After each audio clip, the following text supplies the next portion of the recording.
Thank you. Thanks a lot. Thank you. Oh, look at this. They're waiting for us. All right. To the crew, Marge, thanks a lot. Good stuff. here it is, our first episode of the Variety Show. A tribute to a variety of funny clips, funny photos, prank phone calls, and anything else you can think of. And something for us to do on Wednesday night. Yeah. Now, a lot of what we're going to show you is stuff that we find highly amusing, and we couldn't help but not share it with other people. You guys. Exactly. And in keeping with the tradition of another great variety show, Comedy Central's Demand Show, the consumption of alcohol is permitted during filming of this program. Excellent. Yes. Fantastic. Well, let's get right to it.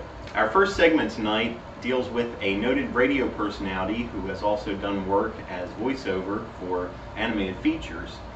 And this is what happened when during his radio program he kind of goes off, but the mics are still recording.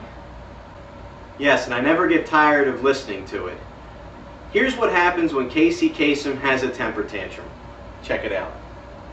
The countdown will begin this Sunday afternoon at 1, right here on the radio station you grew up with, Music Radio 138. Oh, fuck. What the hell's going on here? Oh, geez, well, isn't it the last hour? We got another hour to do? Geez, I thought we were almost finished. Good golly, Miss Molly. Boy, this is fucking ponderous, man. Ponderous, fucking ponderous. Hi, this is Casey Kasem. American Top 40 has moved to a new time. I hope you'll join me this Saturday morning and every Saturday morning at 2. Now, we're up to our long-distance dedication. And this one is about kids and pets and a situation that we can all understand, whether we have kids or pets or neither. It's from a man in Cincinnati, Ohio. I'm coming out of the record. Play the record, okay? Please.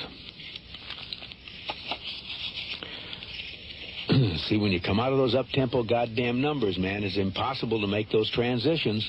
And then you got to go into somebody dying. You know, they do this to me all the time. I don't know what the hell they do it for, but goddamn it, if we can't come out of a slow record, I don't understand it. Is Don on the phone? Okay, I want a goddamn concerted effort to come out of a record that isn't a fucking up-tempo record every time I do a goddamn death dedication. Now, make it, and I also want to know what happened to the pictures I was supposed to see this week.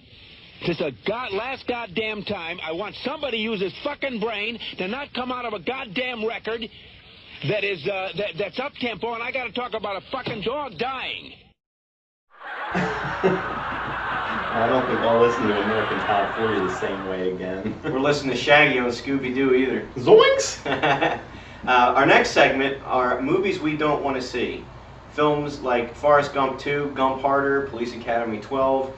Films that show that Hollywood has lost all originality. It's the same crap. Yeah, and I mean, with remakes like War of the Worlds and The Blob coming out, and sequels to every movie imaginable, it's hard to really find something that sits on its own these days. Now, here's a bunch of movies that coming out that I, for one, will not be paying $10 to go sit in the multiplex with other BO-smelling people to watch. Talking on their cell phones Exactly. and talking behind you. You know who you are. That's right. Now, I like Quentin Tarantino and Saturday Night Live as much as the next person, but I don't think together the combination of story would make a good flick. That's why this winter I will not be shelling out my dough to see Kill Bill Volume 3. Oh no! Is right. And if part 3 of that trilogy sends things in a new direction, what do you get a load of... Excuse me. Hey. Down here? Yeah. You can stare at her titties later, okay? Anyway, wait till you get a load of Shrek 3, Get Your Ass Out of My Face.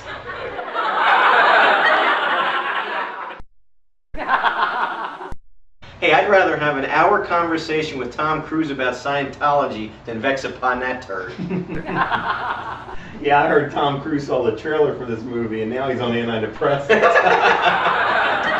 Our next poster concerns what happens when Hollywood actors get tired of getting bad reviews on their films. That's right, Hollywood's most loathed critic gets his in Who Framed Roger Ebert? I would rather be a target for Russell Crowe practicing throwing telephones than have to watch this movie. Anyway, our next movie is a kind-hearted sequel to the Pixar film Finding Nemo. That's right, our favorite fishes Marlin and Dory are back, and this time they're in the search for Spock. Yes, that's right, Mr. Spock. Disney and Pixar are proud to present, although we have no idea why, Finding Nemo.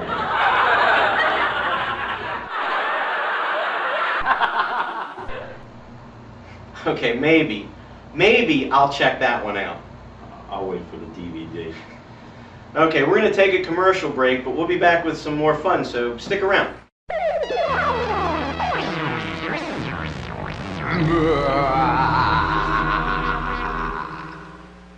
Mr. Yuck is mean. Mr. Yuck is green. Home is full of lots of things that children shouldn't touch. Home is full of bad things that can hurt you very much. Now there's a man whose face is green that you ought to get to know. He'll warn you when danger's coming fast or slow. Get to know his face in every single place. When you see it, you'll know quick. Things marked yuck make you sick. Sick, sick, sick. Sick, sick, sick. Mr. Yuck is mean. Mr. Yuck is green.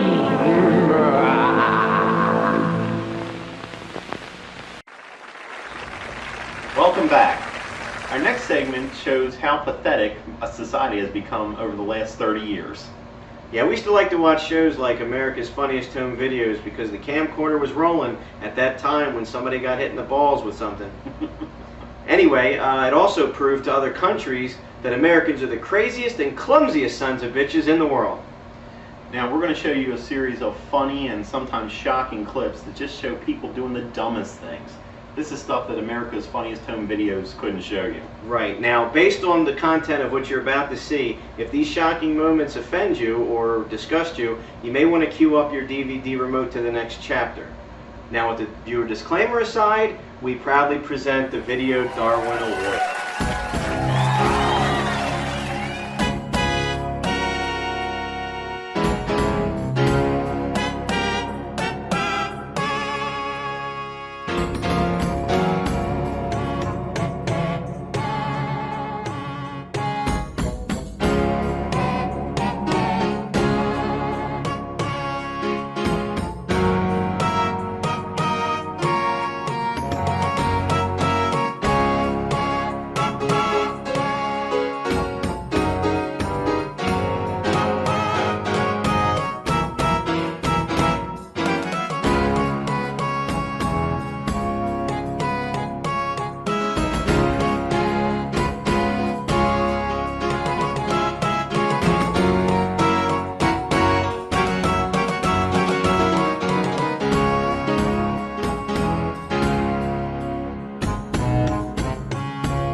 Sure.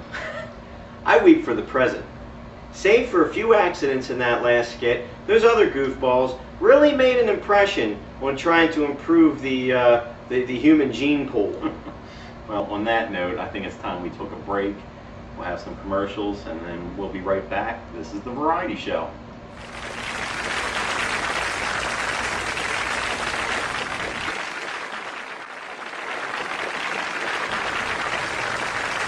Welcome back. Now it's time for a little viewer mail. It's nice to see we have viewers who are sending in questions and comments. Of course, this is our first show, so let's see what they have to say. It's almost eerie. Our first letter is from New York City. Dear Variety Show, since this is your very first episode ever and everyone is just now seeing it for the first time, I just want you to know I think it'll suck. I'm willing to bet you guys are as interesting to watch as the E coverage of the Michael Jackson trial. Stick to radio since your voices are at least semi-tolerable. Anyway, since I'm the first person to ever send you viewer mail, do I get something sent to me? Thanks, Henry Crinkle. Well, Henry, thanks for the letter, and yeah, we will be sending something to you, but just remember to duck when you open the door. Steve? Our second letter comes from Bombay, India. You know, it's nice that our show can reach out to different countries of the world, including New York City.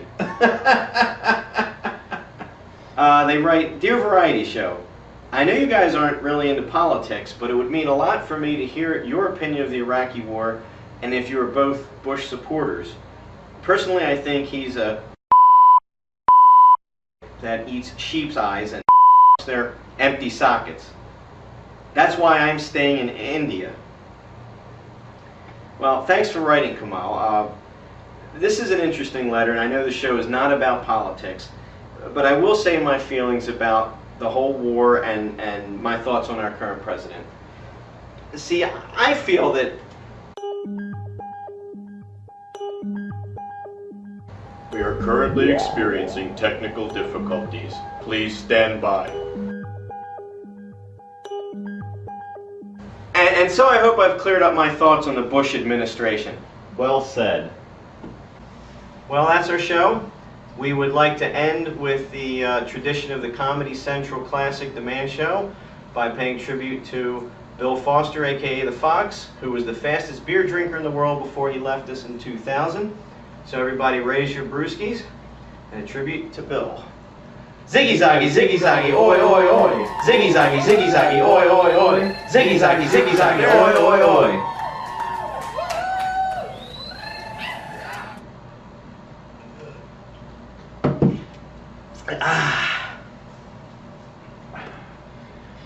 And now the clip of the day.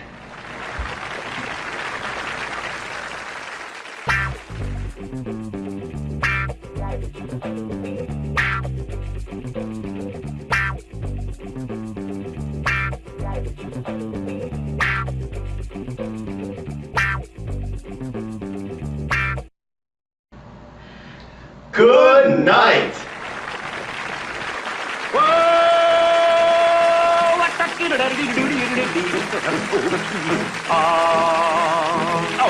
Frog the money courtin', he did ride Crambo. Frog the money courtin', he did ride Crambo. Frog the money courtin', he did ride a sword and a revolver by his side. Crambo killed flop doodle yellow bug, too large. That's the hard part right in there, and then next you. Crambo killed a flop a doodle yellow bug, too large. Did he come up top bottom it? Crambo.